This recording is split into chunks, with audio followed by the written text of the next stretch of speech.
Hi, and welcome to the turbulent world with me, James M. Dorsey, as your host.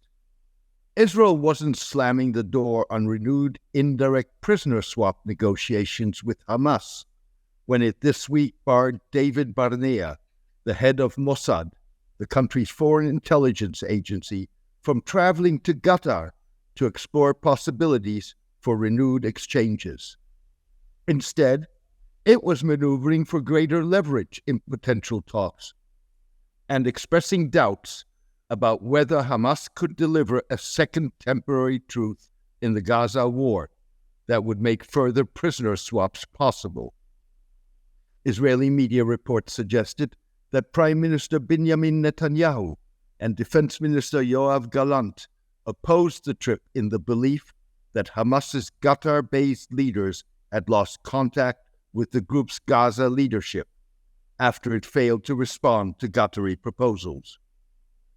Exiled Hamas leaders Khaled Mishal and Ismail Haniyeh served as conduits to their Gaza counterparts in talks in November that produced a week-long truce during which Hamas released 84 Israeli and 24 foreign hostages in exchange for 240 Palestinians held in Israeli jails. Some Israeli sources suggested that Israel, despite pressure from relatives of the 138 hostages kidnapped by Hamas in its October 7 attack on Israel, to prioritize the release of the captives, may not want to negotiate at a time that the United States is pressing it to adapt its military strategy to ensure fewer Gazan civilian casualties.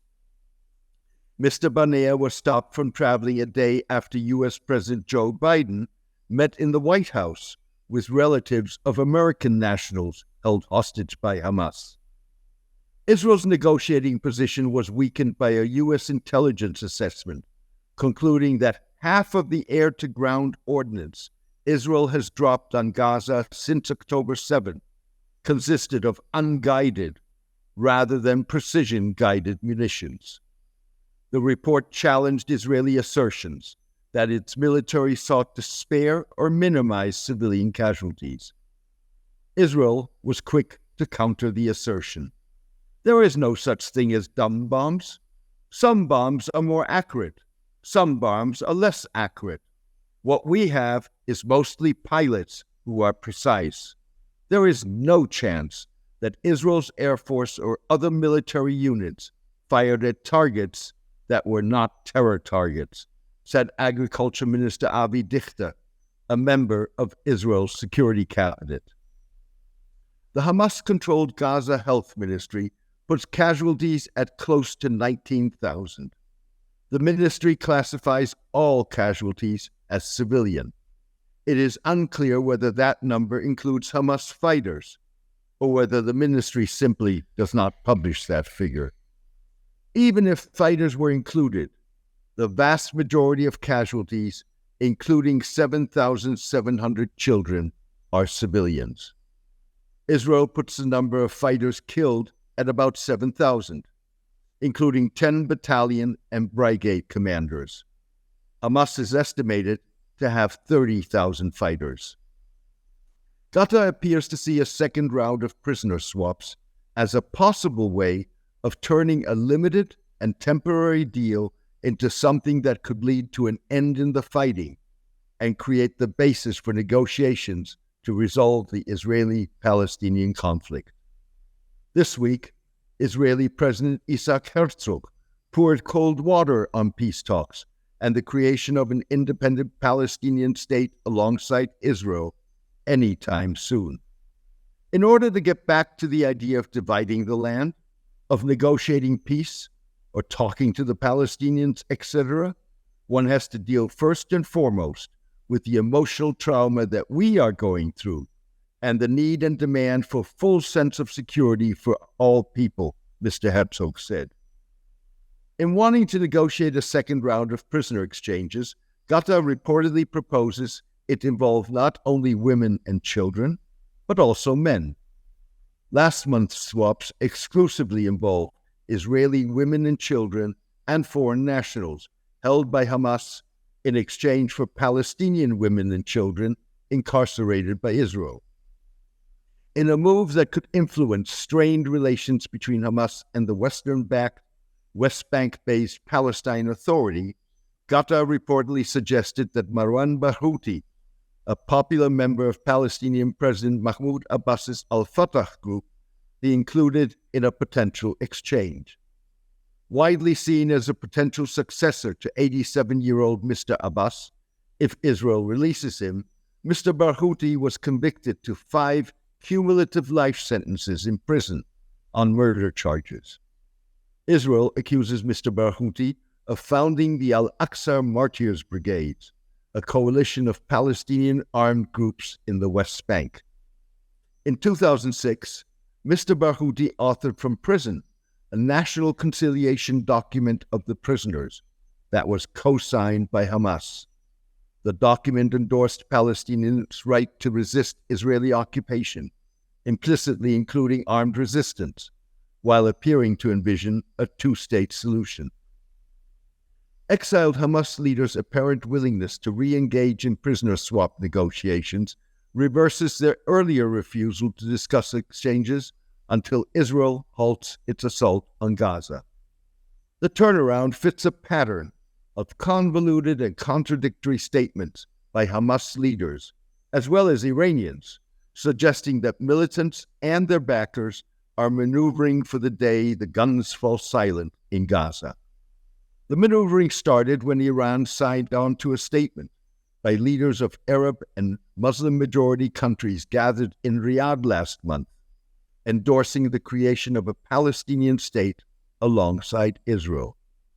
A month later, Iranian Foreign Minister Hossein Amir-Abdollahian appeared to roll back the Iranian endorsement. He told the Doha Forum this week that rejection of a two-state solution of the Israeli-Palestinian conflict was Iran and Israel's only agreement. Iranian political scientist Nasser Hadrian noted that there are 3 views in Iran which are reconcilable. One is referendum. They argue that Palestinians, Jews, Christians, and Muslims should decide the future of that country. Number 2 is whatever Palestinians decide is fine for Iran. And there are people in Iran who think a two-state solution is the best solution. Making a point of condemning Hamas's targeting of civilians in its October 7 attack, alongside tackling Israel for its conduct of the war, Mr. Hadrian argued that in the end, Iran would accept realities on the ground. Iran may not like the Arab Peace Initiative, but at the end of the day, we are going to accept it. With the UAE and Israel, we did not like it. Same thing with Bahrain. Same thing with Azerbaijan. Same thing with Turkey.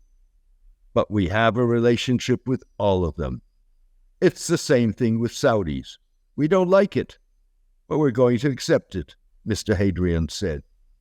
Mr. Hadrian was referring to various Muslim countries that have maintained diplomatic relations with Israel, or in the case of Saudi Arabia, are considering recognizing the Jewish state. Iran's maneuvers occurred against the backdrop of contrasting Palestinian and Iranian responses to Iranian support for Hamas. Iran's rising popularity among Palestinians is in stark contrast to sympathy for Israel among ordinary Iranians, according to Mr. Hadrian. A recent survey concluded that 41% of Gazans and 30% of West Bankers were satisfied with Iran's role in the Gaza war.